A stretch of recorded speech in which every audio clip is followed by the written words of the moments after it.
정부와 기업이 이제 한 몸이 돼야 합니다.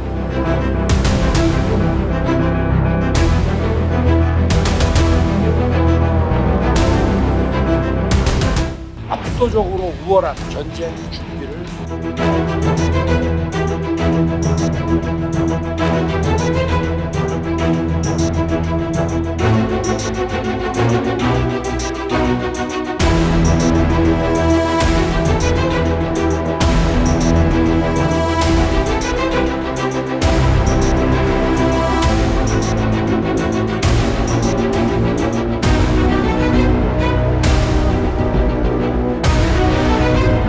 우리의 생존권 자체를 위협하는 수준까지 올라왔기 때문에 노동에 대한 가치를 떨어뜨리고 노동조합을 약간 무력화하려는 그런 거이기 때문에 다른 거 필요 없이 같이 투쟁하고 같이 승리하는 거지. 한별노조답게 제대로 하나로 뭉쳐서 제대로 한번 싸워보자.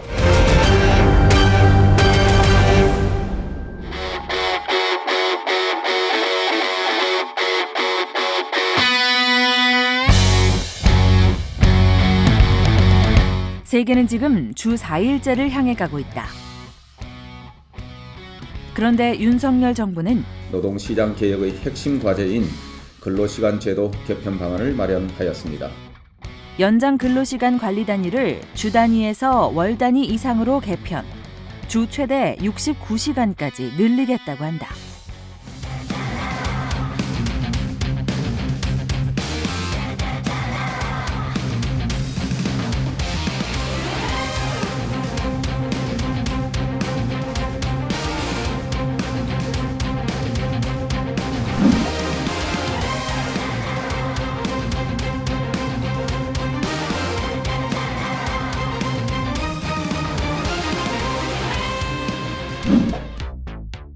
근로시간 저축 계좌제, 선택적 근로시간제 정산기간 현행 1개월에서 3개월로 확대, 노동시간을 자본 마음대로 늘렸다 줄였다 하고 수당을 주지 않고 연장 근로를 가능하게 만든다. 부려먹을 때는 밤 12시까지 뭐 이렇게 부려먹고는 돈 안 주고 나중에 쉬어. 그 나중에 쉰다고 해서 그때의 피로가 나중에 풀어지냐라는 거죠. 노동계약이 현실화된다면 나 또한 노동자로서 살 수가 없다.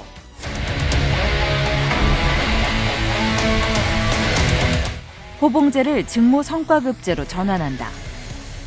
해마다 노동자의 임금이 자동으로 올라가는 꼴을 못 보겠다는 것이고, 노동자를 직종별로 갈라치기 하고 한 직종 안에서도 성과급을 미끼로 노동자들을 끝없이 경쟁시키겠다는 것이다.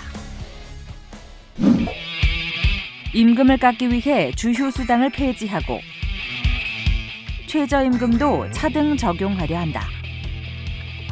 비용을 줄여서 위기를 모면하겠다라고 하는 그 말고는 산업정책이 없단 말이죠. 우리나라의 산업정책은. 그러니까 항상 인건비를 동결시킨다든가 혹은 희망퇴직이나 명예퇴직을 하면서 구조조정을 하겠다라고 하는 게 이제 첫 번째 수를 계속 들고 나와요.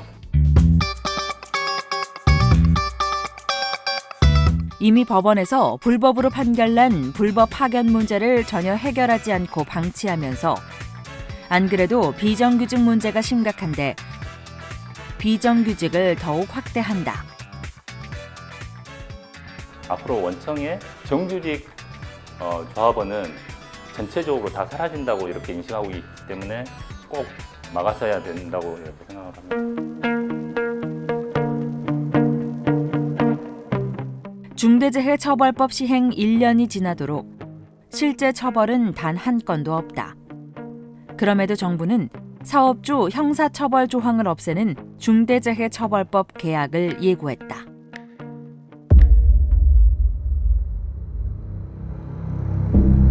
부분근로자 대표제를 도입해 근로시간, 임금체계 등을 변경할 때 노동조합과 합의 없이 해당 직종, 직군 노동자들의 의사만 확인하면 되도록 만들겠다고 한다. 파업 시 대체 근로를 허용하고 사업장을 점거하는 쟁의 행위를 금지하겠다고 한다.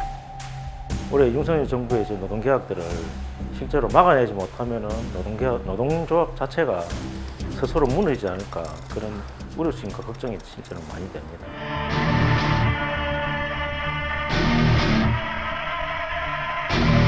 노조의 정당한 파업 행위를 북한의 핵 위협에 비교할 만큼 현 정부는 노조를 불법시하고 공격한다.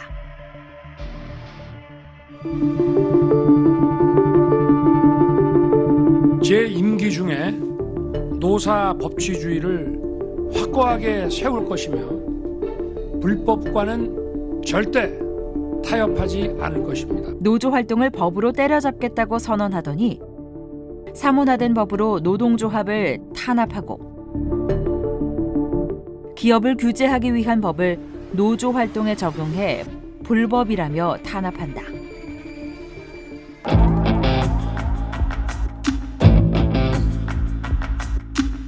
노사가 자율로 맺는 단협과 노동조합이 자율적으로 만드는 규약에 시정명령과 과태료 처분을 내리고 있다. 지금 어쨌든 윤석열 정부는 산별노조에 대해서 인정하기 싫은 거거든요. 산별노조 집단 탈퇴가 그런 규약에 대해서 시정명령을 바로 하고 있다. 법원 판정도 무시한 지금 행정조치를 하고 있는 거거든요.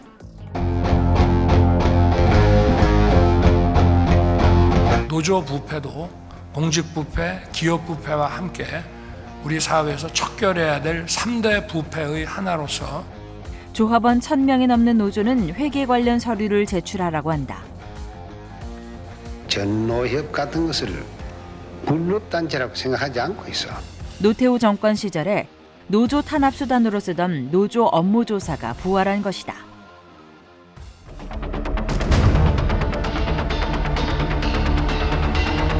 노조 탄압에 대통령부터 국무총리, 국토교통부 장관, 경찰, 검찰까지 나서고 국가정보원과 경찰이 민주노총 서울 사무실 등 10여 곳을 동시에 압수수색했습니다. 민주노총 죽이기에 국가정보원까지 등판한다.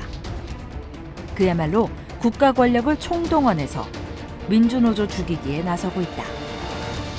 지금 현재 자기들 정권 유지를 위해서 가장 큰 적은 민주노총이라고 생각하기 때문에 민주노총을 깨면 자기들 대항할 상대가 없어진다. 그래서 자기 마음껏 노동 탄압이든 뭐든 자기 계획에 뜨는 것들 진행할 수 있지 않을까 이런 생각인 것 같아요.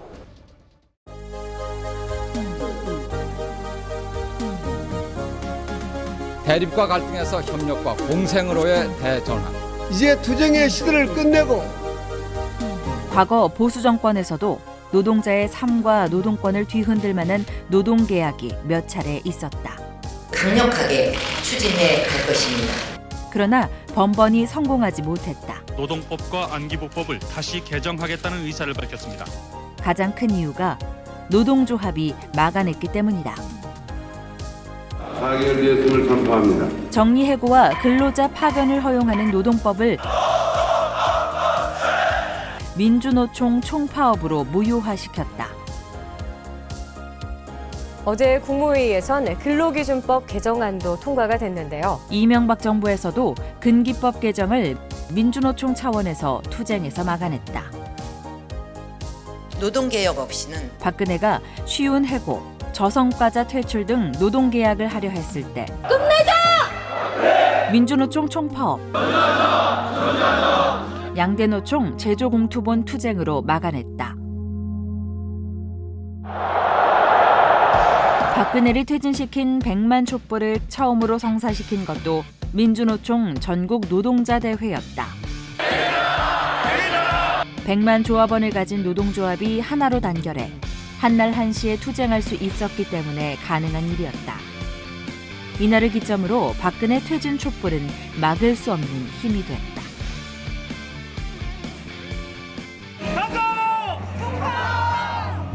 민주노조는 노동자의 삶을 개선시키기 위한 조직적인 투쟁으로도 한국 사회를 진보시켜왔다. 내년 7월부터는 종업원 수가 20명이 되지 않는 사업장에서도 주 40시간 근무제가 시행됩니다. 대표적으로 시민들의 삶을 가장 크게 바꿔낸 주 5일제는 조직된 민주노조, 특별히 산별노조의 조직된 투쟁의 결과였다. 한국 사회를 한 걸음 앞으로 나아가게 하고 실질적으로 민주주의를 실현시켜온 것은 조직된 민주노조의 힘에 의해서였다. 노동조합이 투쟁하지 않았다면, 노동조합이 지금까지 싸워오지 않았다면 지금 우리가 자본에 의해서 착취되어지는 수준은 훨씬 더 높아져 있을 테고 사회적으로도 훨씬 더 열악한 조건이 형성돼 있을 거라고 생각합니다. 화섬식품노조도 이런 민주노조의 가치를 지켜왔다. 산별노조로 더 크게 뭉치면서 전 산업의 노동 환경을 바꿔내기까지 했다. IT 노동자들이 지금 활동을 시작한 지 몇 년 되진 않습니다. 한 4년 정도 이제 됐는데요. 이 짧은 시간 안에 어떻게 보면 저희가 가지고 있는 힘보다 많은 것을 좀 바꿔내기도 했거든요. 그 사실 원동력이 될 수 있었던 문제는 노동자들 간의 연대였고 산별노조로서 함께 활동을 했기 때문이거든요. 산별노조이기에 우리 사회에서 가장 열악한 노동자들의 노동권을 보호하는 일을 할 수 있었다.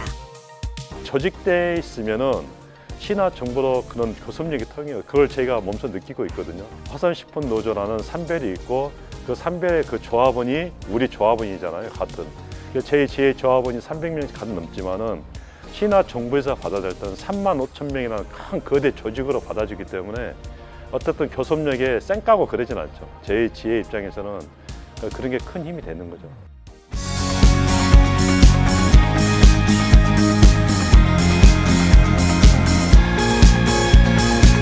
지난해 우리는 산별을 완성했다. 든든한 집안에 큰 집, 저희가 기댈 때가 있다. 임단 여부를 하거나 현안 문제나 대정부 투쟁, 우리가 하는 방향성에 대해서 우리가 혼란스러웠는데 그 중심을 잡아주고 가는 길을 잡아주기 때문에 우리 노동조합 하기는 너무 좋았다. 현장도 좋고 집행부 입장에서도 너무 편안한 1년이었다. 올해는 실질적인 산별노조 운영 1년차로서 산별노조 단일 조직 운영 체계를 확립하려고 한다. 공동 대응, 공동 사업, 공동 투쟁이 가능한 하나의 노조가 되려는 것이다. 교섭 방침이든 투쟁 방침이든 원칙적 방침을 화섬 노조에서 내리고 그것들을 지부들이 적극적으로 수행해 나가는 것들을 해나가는 게 필요한 시기이다. 좀 더 공격적으로 산별노조의 모습을 가져갈 필요가 있다.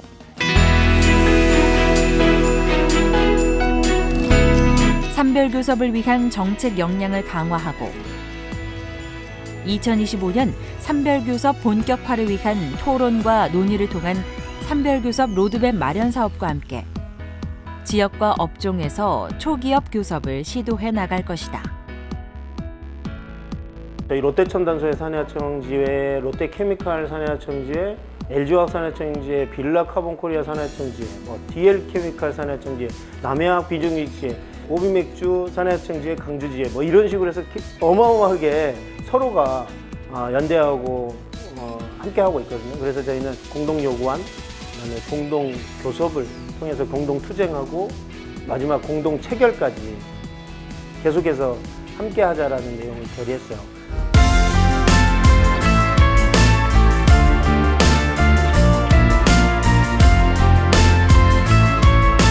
안전한 일터를 만들기 위한 현장 사업을 강화하고 정부의 중대재해처벌법 무력화 시도를 저지한다.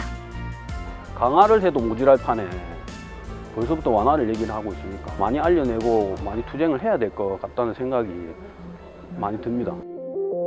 2024년 법 제정을 목표로 노후설비 특별법 쟁취 투쟁을 계속한다. 노후 설비는 정년이 없다라는 거. 현장에서 일하는 우리 화섬 조합원이나 플랜트 조합원들이 많이 사망하고 계시거든요. 이분들을 안전한 일터로 바꾸기 위해서는 노후 설비 특별법이 굉장히 중요하다고 생각이 됩니다. 직장 내 괴롭힘과 성희롱, 성폭력에 적극적으로 대응하여 조합원을 보호하고 직장 문화를 바꾸는 노동조합이 될 것이다. 조합원들을 더 자주 만나고 교육과 홍보 활동을 강화해 조합원들과 더 가까운 화섬식품노조가 될 것이다. 저희들이 원하는 해답이나 원하는 결론을 내놓지 못하더라도 구성원들이 합의해서 함께 나갈 수 있는 게 저희 화섬식품노조의 장점이라고 생각을 하고요. 그게 지금 저희 화섬에 굉장한 확장력을 만들었다고 생각을 합니다. 그래서 앞으로도 화섬노조는 그럴 거라고 생각을 하고요. 5만 조직 확대를 목표로 한 조직 사업을 강화할 것이다. 우리가 잘 돼야지 다른 사내하청 조직들도 새로이 노동조합이라는 문을 두드릴 수 있을 거니까 저희가 사내하청 사업 잘해서 모든 노동자들이, 모든 사내하청 노동자들이 힘을 한데 뭉쳐서 투쟁할 수 있는 구조를 만들어내겠습니다. 올해 교섭 요구안에 화섬식품노조의 공동 요구안을 포함해야 하고 올해 교섭에서 가장 중요한 것은 모든 지회가 한날 한시에 합법적인 산별 총파업이 가능하도록 쟁의권을 확보하는 것이다. 이를 위해서는 반드시 교섭 시기를 일치시켜야 한다.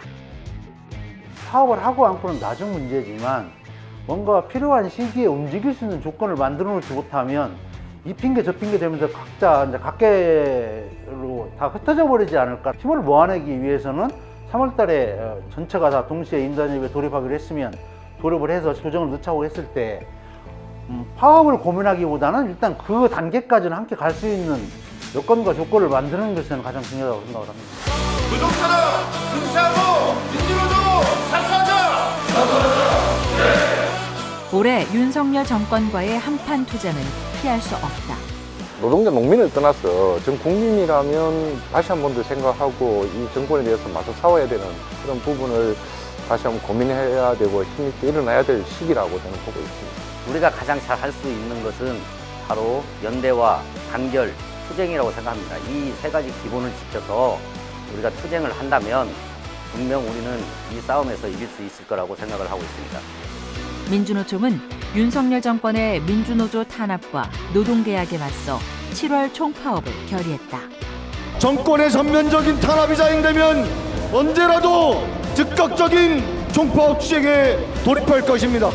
화섬식품노조는 이 투쟁에 산별답게 하나로 싸울 것이다.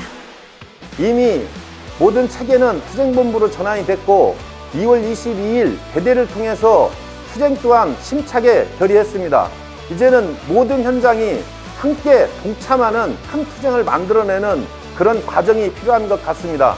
다른 때는 몰라도 올해만큼은 이게 말로만 끝날 수 있는 그런 상황이 아닌 것 같습니다. 실제 싸울 수 있는 그런 준비를 현장이 같이 했으면 좋겠습니다. 동지들과 함께 힘차게 투쟁하겠습니다. 투쟁!